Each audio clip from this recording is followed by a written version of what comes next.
बेंगलुरु की सुरक्षा के लिए बहुत महत्वपूर्ण आज के कार्यक्रम में मेरे साथ मंच पर उपस्थित कर्नाटक के सम्माननीय मुख्यमंत्री श्रीमान बसवराज बोम्मई जी, गृह मंत्री कर्नाटक श्री अरगा ज्ञानेंद्र जी, मेरे साथ मंच पर उपस्थित श्रीमान तेजस्वी सूर्या जी, बेंगलुरु के युवा सांसद श्री वी सोमन्ना जी, डॉक्टर रजनीश गोयल जी, अपर मुख्य सचिव कर्नाटक, प्रवीण सूद डीजीपी कर्नाटक, श्री प्रताप रेड्डी पुलिस आयुक्त बेंगलुरु, और आज के इस कार्यक्रम में उपस्थित सभी महानुभाव, आप सभी को नमस्कार। आज मैं मोदी जी ने ही जिसकी कल्पना की थी, इस सेफ सिटी प्रोजेक्ट के बेंगलुरु के पहले चरण के लोकार्पण के लिए आज आप सबके सामने उपस्थित हुआ हूं। मित्रों, कई बार सार्वजनिक जीवन में 12 साल का था तब से मैंने हूं, बहुत सारे लोगों को उद्घाटन करते हुए, लोकार्पण करते हुए मैंने देखा भी है। बहुत सारी चीजों का मैंने लोकार्पण भी किया है। कई साल तक विधायक रहा, सांसद रहा, राज्य सरकार में मंत्री रहा, केंद्र सरकार में मंत्री हूं, पार्टी का अध्यक्ष रहा। तो चलते चलते चलते कई बार ये सारे कार्यक्रम फॉर्मेलिटी जैसे हो जाते हैं, परंतु कुछ कार्यक्रम ऐसे हैं जो आपके साथ मन से जुड़े हुए होते हैं, आपकी इमोशन को टच करने वाले होते हैं, और वो कार्यक्रम हमेशा याद रहते हैं। ये कार्यक्रम भी ऐसा ही एक कार्यक्रम है, क्योंकि सेफ सिटी का प्रोजेक्ट हमारे देश की पुलिसिंग को आने वाली समय की चुनौतियों के साथ इसका मुकाबला करने के लिए सुसज्ज करने का प्रोजेक्ट। बेंगलुरु को टैक्स सिटी कहते हैं, तो यहां पर क्रिमिनल भी टैक्स सेवी होते हैं, और बेंगलुरु पुलिस को अगर इससे 2 कदम आगे रहना है तो उनके पास कोई चारा नहीं है। उनके साथ उत्तम से उत्तम साधन उपलब्ध होने चाहिए, अच्छे से अच्छे एनालिसिस करने वाले सॉफ्टवेयर होने चाहिए, और एक संवेदनशील मैन पावर का फोर्स होना चाहिए। इसके बगैर बेंगलुरु जैसा शहर सेफ नहीं रह सकता है, लोगों की सेवा नहीं कर सकता है। कि बेंगलुरु सिटी पुलिस अपने जन अनुकूल नागरिक केंद्रित दृष्टिकोण को जमीन पर उतारने के लिए, उनके लिए सेफ सिटी योजना से अच्छा कुछ नहीं हो सकता। इस सेफ सिटी परियोजना 8 शहरों में ट्रायल बेस पर लागू कर रहे हैं, और इसके लिए केंद्र सरकार ने 2480 करोड़ रुपया, लगभग 2500 करोड़ रुपया खर्च करने का निर्णय किया है। और वो 8 शहरों में से एक अपना बेंगलुरु भी है। ये प्रथम चरण के लिए 667 करोड़ रुपया खर्च हो चुका है। लगभग 4100 कैमरा लग चुके हैं। कैमरा से लैस 8 ड्रोन भी उपलब्ध हो चुके हैं। 96 व्यूइंग सेंटर के साथ कमांड एंड कंट्रोल सेंटर भी मैं देख कर आया हूं। मैं कह सकता हूं कि भारत के सबसे आधुनिक से आधुनिक कमांड कंट्रोल सेंटर में से एक आज बेंगलुरु का है। ऐसा कैसे हुए, मुझे कोई झिझक नहीं। 30 सुरक्षा द्वीप तैयार किए गए हैं जहां पर कोई भी पीड़ित पैनिक बटन दबाते ही कंट्रोल रूम से जुड़ जाएगा। वो कंट्रोल रूम में बैठा हुआ व्यक्ति उसको देख भी पाएगा, सुन भी पाएगा, असिस्ट भी कर पाएगा और पीसीआर वान कुछ ही मिनटों में इसके पास पहुंच जाएगी। इसके साथ साथ 4 मोबाइल फोरेंसिक वान भी अब काम कर रही है, जुड़ जाएगी। पूरे बेंगलुरु में 111 स्थानों पर महिला हेल्प डेस्क की व्यवस्था हो जाएगी। इसके साथ ही रानी चेन्नम्मा टीमों की तैनाती की गई है। और ये आपके सीपी जो है वो कुछ उधार नहीं रखते। मैं प्रेजेंटेशन देख रहा था, मैंने उनको कहा कि भाई फोर्स तो बना ली मगर ट्रेनिंग का क्या।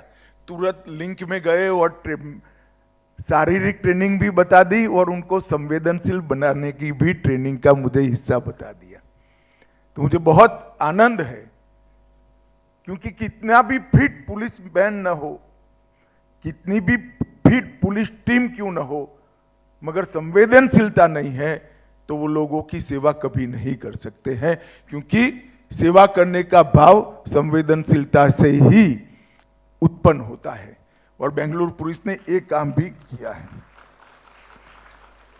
224 4 व्हीलर, 448 2 व्हीलर और ये सारों को इंटीग्रेट कर कमांड सेंटर के साथ जोड़ने का काम आज समाप्त हो चुका है। मैंने उनको पूछा कि भाई तो आप देखते रहेंगे, आगे क्या? तो ढेर सारे एनालिसिस करने वाले सॉफ्टवेयर को भी इसके अंदर जोड़ा गया है। मैंने 2-4 क्वेरियां भी की। सारी क्वेरी को उन्होंने मुझे वहीं पर बता दिया कि किस तरह से फर्जी नंबर प्लेट है तो भी आइडेंटिफाई हो जाएगा, किस तरह से गुनहगार है तो भी आइडेंटिफाई हो जाएगा, और किस तरह से अलग प्रकार का चोरी का व्हीकल है, चोरी किया हुआ व्हीकल है, वो भी आइडेंटिफाई हो जाएगा और उसको पकड़ने की पूरी व्यवस्था भी है। ढेर सारी सुविधाओं को एक साथ जोड़कर ये integrated command and control station बनाया गया है, सेंटर बनाया गया है। और आज इसके साथ साथ 112 नए होयसला वाहनों को भी जोड़ा गया। और अभी मुख्यमंत्री जी और मैं इसका लोकार्पण भी कर आए और 112 को बहुत अच्छे तरीके से मोदी जी की जो कल्पना है उसको जमीन पर उतारने वाले राज्यों में से कर्नाटक एक राज्य है। लगभग 31 के 31 जिले कमांड केंद्र के साथ 112 के साथ जुड़ गए। ये बहुत बड़ी उपलब्धि है। मैं राज्य के मुख्यमंत्री बसवराज जी, राज्य के गृह मंत्री ज्ञानेंद्र जी और राज्य के डीजीपी महोदय को बहुत बहुत बधाई और अभिनंदन देना चाहता हूं। योजना एक कागज पर बनना, पिसमिल इसका इंप्लीमेंटेशन होना और कोऑर्डिनेशन के बगैर सारी योजनाएं धूल में मिल जाना हमारे देश में कोई नई बात नहीं है। मगर योजना का ऑप्टिमम यूटिलाइजेशन, फंड का ऑप्टिमम यूटिलाइजेशन एक साथ टुकड़ों में नहीं, होलिस्टिक अप्रोच के साथ इसका इंप्लीमेंटेशन और उसके रख रखाव की, मेंटेनेंस की व्यवस्था एक कर योजना को लॉन्च करना ये बहुत बड़ी बात है। और आज बेंगलुरु पुलिस ने, कर्नाटक पुलिस ने ये तीनों चीजों को कर सेफ सिटी प्रोजेक्ट को लॉन्च करने का काम किया है। मित्रों, मैं यहां आया हूं तब इस देश के सारे पुलिस के अंदर अपनी सेवा दे रहे सारे कर्मचारी अधिकारियों को मैं एक बात कहना चाहता हूं कि लखनऊ में हमारा वार्षिक डीजीपी कॉन्फ्रेंस था। उसमें प्रधानमंत्री मोदी जी ने एक पुलिस टेक्नोलॉजी मिशन की स्थापना की। ये पुलिस टेक्नोलॉजी मिशन आने वाले 20 साल तक टेक्नोलॉजी की दृष्टि से किस किस प्रकार की चुनौतियां आएगी, वो सारी चुनौतियों का अभ्यास कर अभी से पुलिस को अच्छी टेक्नोलॉजी से लैस करने का काम करेगा। अभी तो करेगा ही करेगा, परंतु इसका 20 साल का एक रोड मैप तैयार किया जाएगा। उसका 5-5 साल के 4 और रोड मैप तैयार हो गए और ईयरली इसका मॉनिटरिंग होगा। और ये सारी व्यवस्था के आधार पर पुलिस टेक्नोलॉजी से लैस हो, टेक्नोलॉजी को समझे, उसको उपयोग में लाए, पुलिस कर्मियों को टेक्नोलॉजी से प्रशिक्षित करे, क्राइम को रोकने के लिए टेक्नोलॉजी की एप्लीकेशन को जमीन पर उतारे, नागरिकों को न्याय दिलाने के अंदर टेक्नोलॉजी का उपयोग हो और अपराधियों को सजा दिलाने के प्रतिशत के अंदर बहुत बड़ी वृद्धि की जाए। एक होलिस्टिक अप्रोच के साथ समग्रता से इसका विचार कर ये पुलिस टेक्नोलॉजी मिशन आज काम कर रहा है। मैं बहुत विश्वास के साथ कह रहा हूं कि प्रधानमंत्री जी ने ये इनिशिएटिव जो लिया है, जब भारत की आजादी की शताब्दी होगी 2037 में, इस देश का पुलिसिंग विश्व का सबसे श्रेष्ठ पुलिसिंग होगा, इसमें मुझे कोई शंका नहीं। और ये बहुत बड़ी उपलब्धि है। मित्रों, पुलिस के सामने अनेक प्रकार की चुनौतियां हैं और बेंगलोर जैसे शहर में तो ढेर सारी चुनौतियां होती है।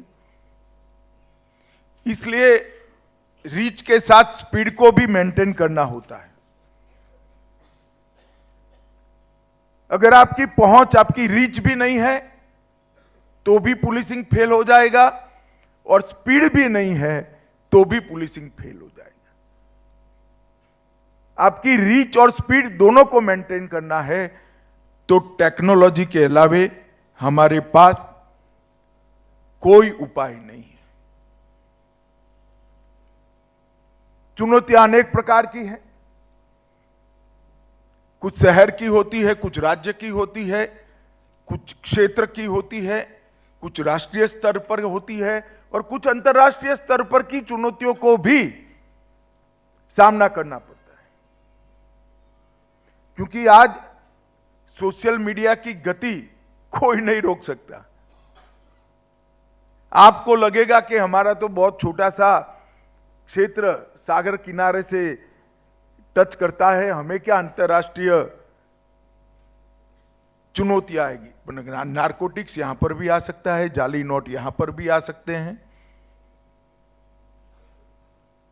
और जो छोटा सा भी सागर किनारा है वहां से भी किसी भी प्रकार की मुसीबत आ सकती है।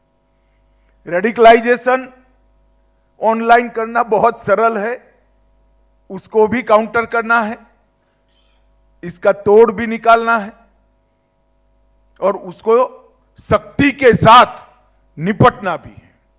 और अगर ये करना है तो प्रिवेंटिव और प्रोएक्टिव अप्रोच के बगैर ये हो नहीं सकता। प्रिवेंटिव और प्रोएक्टिव अप्रोच के साथ साथ टेक्नोलॉजी की दृष्टि से भी हमें आगे जाना पड़ेगा। मोदी सरकार ने इसमें ढेर सारे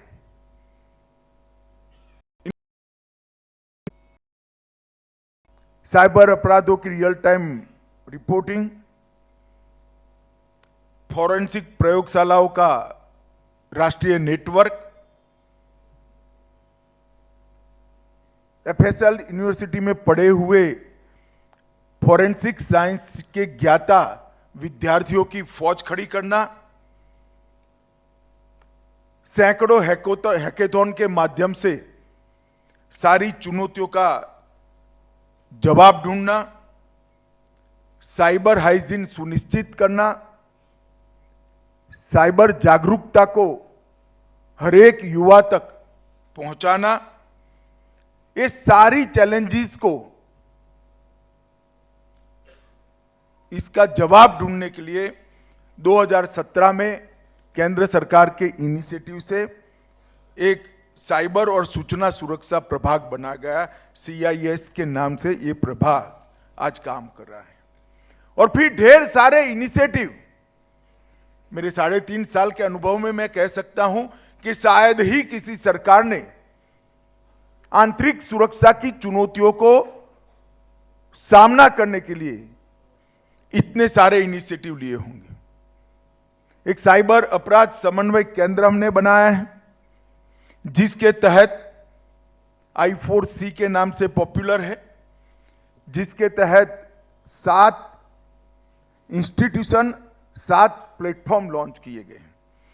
national cyber crime threat analytic unit, national cyber crime reporting portal, national cyber crime forensic laboratory, national cyber crime training centre, joint cyber crime investigation task force, cyber crime ecosystem management unit और national cyber crime research and innovation centre. ये 7 platform एक साथ coordination से काम करते हैं और I4C को कंप्लीट करते हैं। आप सभी यहां बैठे हैं, ज्यादातर हमें जो चीज नहीं हुई है वो ही दिखाई पड़ती है। देश में क्या अच्छा हुआ है वो ना जानने की हमें फुर्सत, मगर मेरा तो ड्यूटी है कि दुनिया में कुछ अच्छा भी होता है भाई। और अब इस देश में बहुत कुछ अच्छा होता है मोदी जी के प्रधानमंत्री बनने के बाद। एक CCTNS नेटवर्क बनाया है। CCTNS नेटवर्क ने इस देश के 16,477 पुलिस थानों को ऑनलाइन जोड़ने का काम कर दिया है और देश के 99.9% पुलिस स्टेशन आज ऑनलाइन हो चुके हैं। जो 0.01% है वो पुलिस स्टेशन है जहां कनेक्टिविटी नहीं।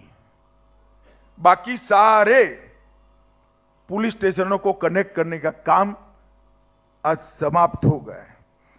CCTNS डेटाबेस में अब तक 30 करोड़ पुलिस का रिकॉर्ड है। 30 करोड़ रिकॉर्ड आज CCTNS पर ऑनलाइन उपलब्ध है।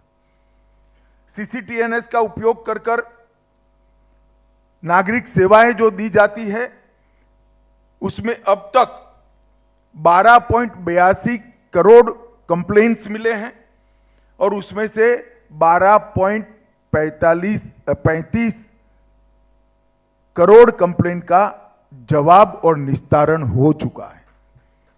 आप कल्पना कर सकते हैं 12.82 करोड़ कंप्लेंट्स ऑनलाइन आए हैं और उसमें से 12 करोड़ 35 लाख का निस्तारण हो चुका है। आपको होगा कि भाई CCTNS बनाने से क्या फायदा? ढेर सारे फायदे हैं, बहुत मैं डिटेल में जाना नहीं चाहता, परंतु इतना कहना चाहता हूं कि पहले पासपोर्ट वेरिफिकेशन एक फॉर्मेलिटी थी। मैं सुरक्षा की दृष्टि से कहता हूं, नागरिक सेवा की दृष्टि से बाद में बताऊं। क्योंकि होता क्या था, पासपोर्ट ऑफिसर आपके थाने को भेजता था कि भाई फला व्यक्ति पासपोर्ट की डिमांड किया है, उस पर कोई एफआईआर है या नहीं, और थानेदार साहब लिख देते थे कि नहीं हमारे थाने में कोई एफआईआर नहीं है, मगर पास वाले थाने में हुई है तो इसका कोई हिसाब किताब नहीं था और उसको पासपोर्ट मिल जाता था। अब मुझे बताइए वेरिफिकेशन का कोई फायदा है? और नागरिक सुविधा की दृष्टि से बताता हूं, आपको पुलिस स्टेशन में जाना पड़ता था, जवाब लिखवाना पड़ता था, हवलदार साहब कहेंगे आज नहीं भाई परसों आओ, आज जरा बड़े साहब आए हैं, हमारा इंस्पेक्शन है, वगैरह वगैरह वगैरह। अब ऑनलाइन आपकी एप्लीकेशन पासपोर्ट ऑफिसर पुलिस थाने में भेजता है। देश भर के 16,000 के ज्यादा पुलिस थानों में आपके नाम का सर्च कर एनओसी वो 3 ही घंटे में पासपोर्ट ऑफिस में भेज सकता है।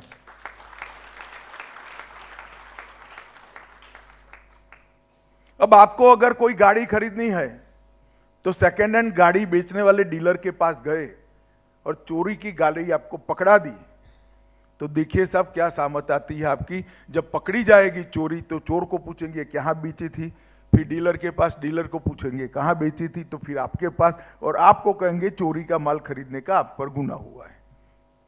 होता है या नहीं होता है? अब नहीं हो सकता, क्योंकि आप चेसिस नंबर ऑनलाइन डाल दीजिए तो आप देख पाओगे कि ये गाड़ी चोरी की है या नहीं है, 2 मिनट में आपको जवाब मिल जाएगा। मैं छोटे छोटे उदाहरण इसलिए देता हूं कि इससे बहुत बड़ा फायदा नागरिकों का भी होने वाला है, इससे बहुत बड़ा लोड पुलिस कर्मियों का भी समाप्त होने वाला है। सीसीटीएनएस के साथ साथ आईसीजेएस की भी हमने कल्पना की है। आईसीजेएस और सीसीटीएनएस मिलाकर एक कंप्लीट सिस्टम खड़ी होती है। अब ये प्रोसेस में ही तो कई लोगों को लगेगा कि ये कब दिखाई पड़ेगा। मैं आपको बताता हूं 2024 के पहले आपको इसका पूरा फायदा मिलने वाला है। Inter operable criminal justice system जो है, इसके अंदर ई पुलिस, ई कोर्ट, ई जेल, ई फॉरेंसिक और ई प्रोसिक्यूशन, ये सारा का सारा समाहित है और उसका भी इंप्लीमेंटेशन शुरू हो गया है। आपका कोई केस है तो कब डेट है, कितनी गवाही हो गई, लॉयर साहब सच बताए झूठ बताए भरोसा मत करिएगा, आईसीजीएस में चले जाइए, ऑनलाइन आपको दिखाई पड़ेगा। ये बहुत बड़ी उपलब्धि, लॉयर साहब खफा ना हो जाए कोई बैठे हो तो, बहुत बड़ी उपलब्धि होने वाली, और इसका इंप्लीमेंटेशन भी बहुत स्पीड से लागू हो गया है।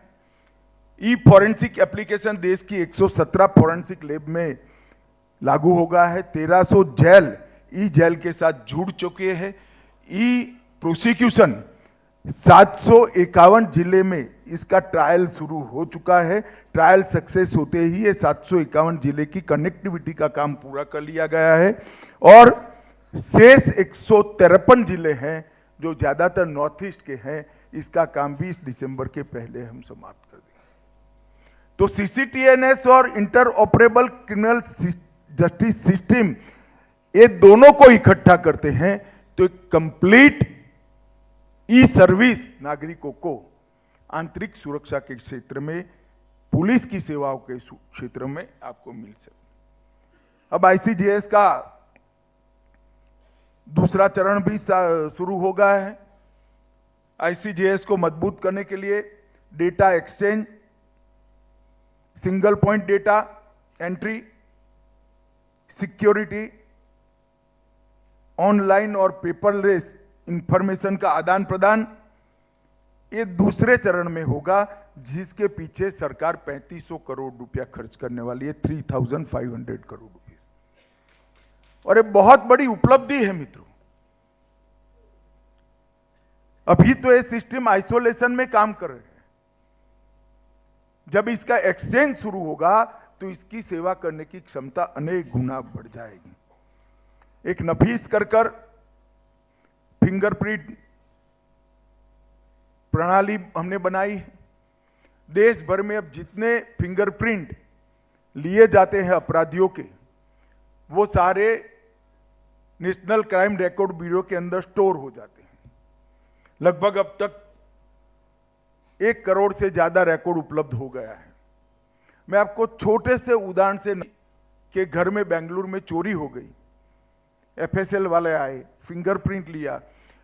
अभी क्या स्थिति है, फिंगरप्रिंट के आधार पर पुलिस को पहले व्यक्ति को पकड़ना है, फिर फिंगरप्रिंट मैच करना है और फिर इसको सजा करानी है। अगर ये फिंगरप्रिंट मिल गई, वो नफीस में डाल देगा अपने थाने से, 30 सेकंड के अंदर ये फिंगरप्रिंट किसकी है वो उसको मालूम पड़ जाएगा। तो फिर तो उसको पकड़कर ले आना है और कुछ नहीं करना है। तो जेल में जितने फिंगरप्रिंट देश भर की जेल में है, जितने थाने में है, जितने कोर्ट में है, वो सभी को नफीस के अंदर ये 2 साल के अंदर हम डाल देंगे। तो आदतन जो गुनहगार हैं वो बाद में बच नहीं सकते। और 31 जनवरी 2023 तक कर्नाटक ने 5829 बार नफीस का उपयोग किया है और 5300 लोगों को पकड़ने का काम किया है 5829 में से।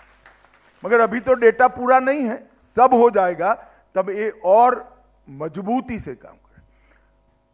और डेटा संग्रह की कैपेसिटी हमने 300 करोड़ की रखी है, आबादी से भी ज्यादा, कई गुना ज्यादा रखी है। इसके साथ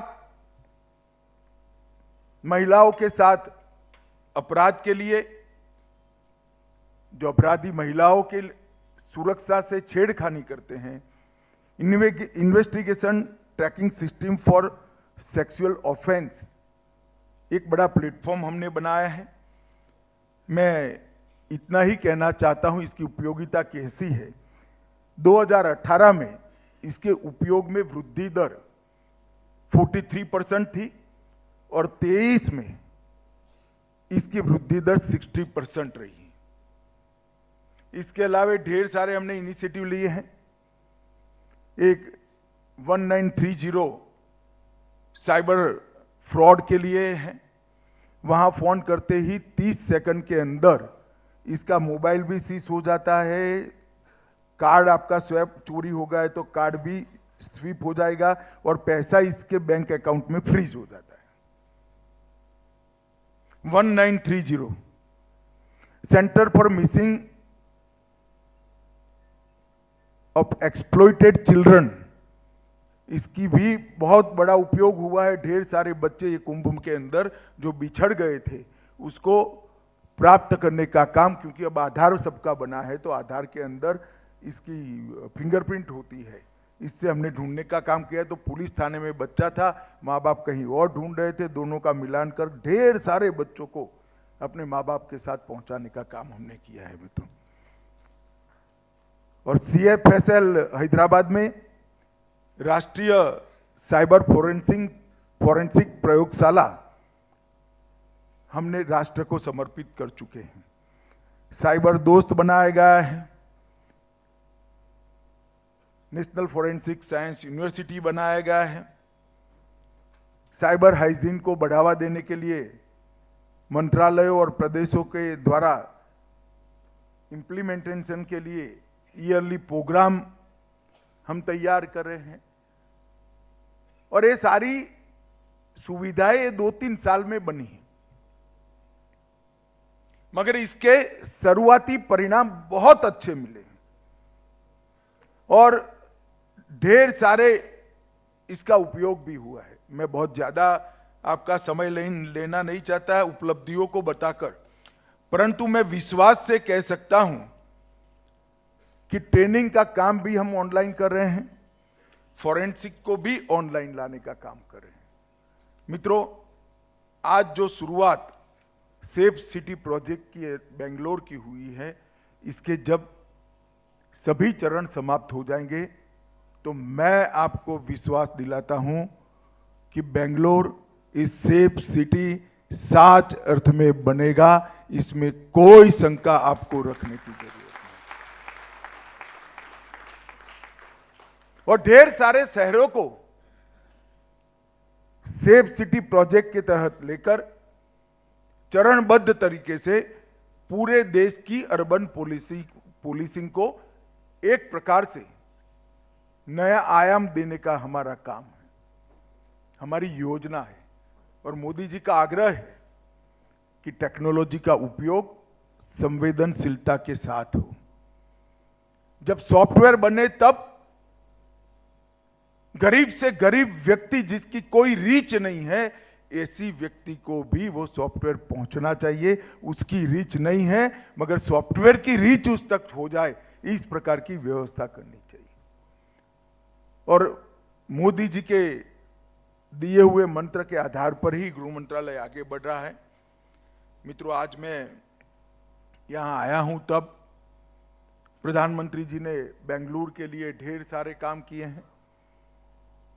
एनआईए का एक ऑफिस बेंगलुरु में खोला गया, हमारे एमपी साहब पीछे पड़ गए थे मगर अब खुल गया है।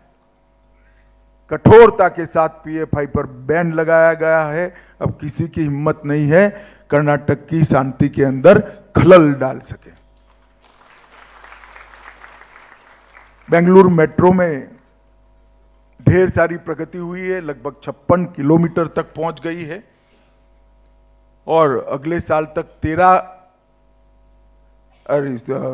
तक 100 किलोमीटर तक पहुंच जाएगी।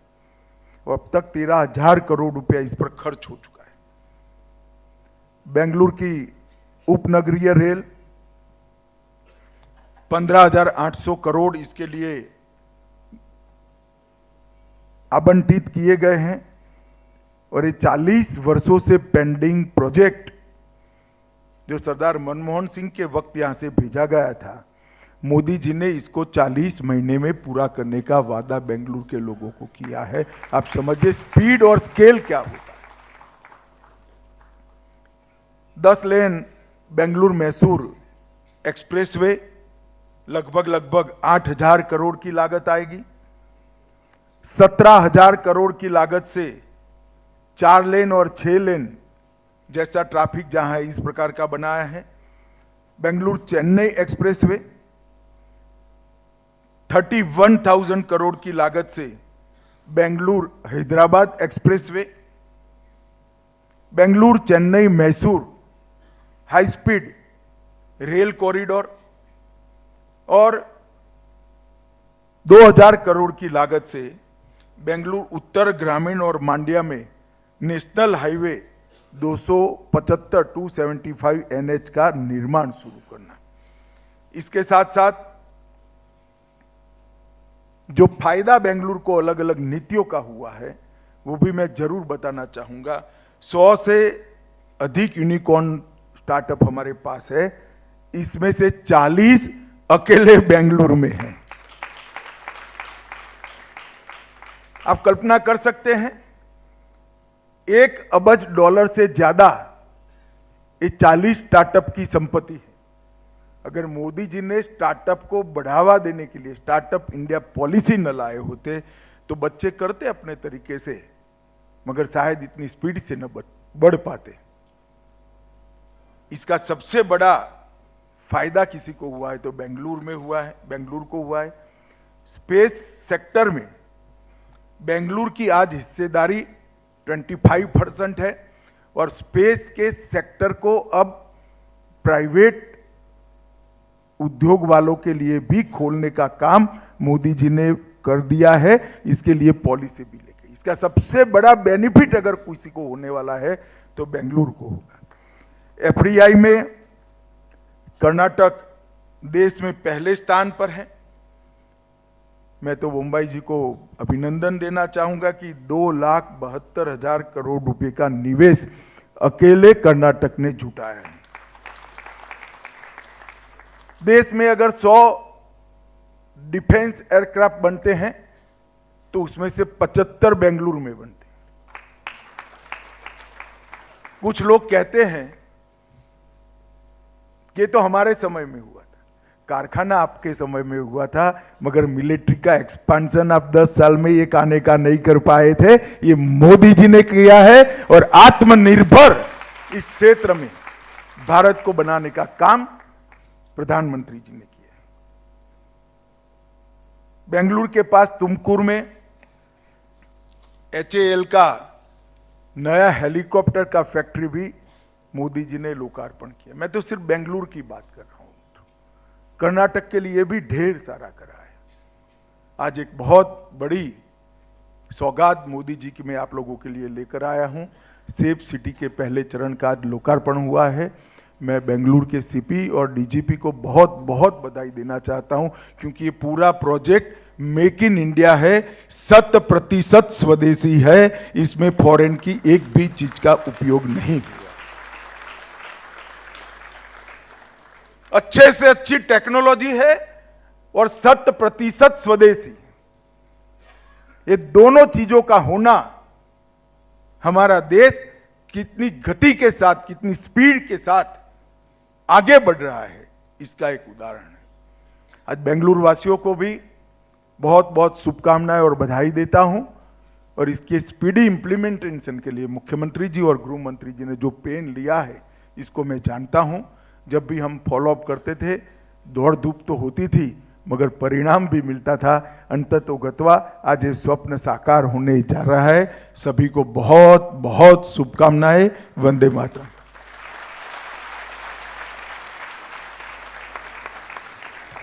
न्यूज़ फर्स्ट, प्रतीक्षणा निम्मदिगे।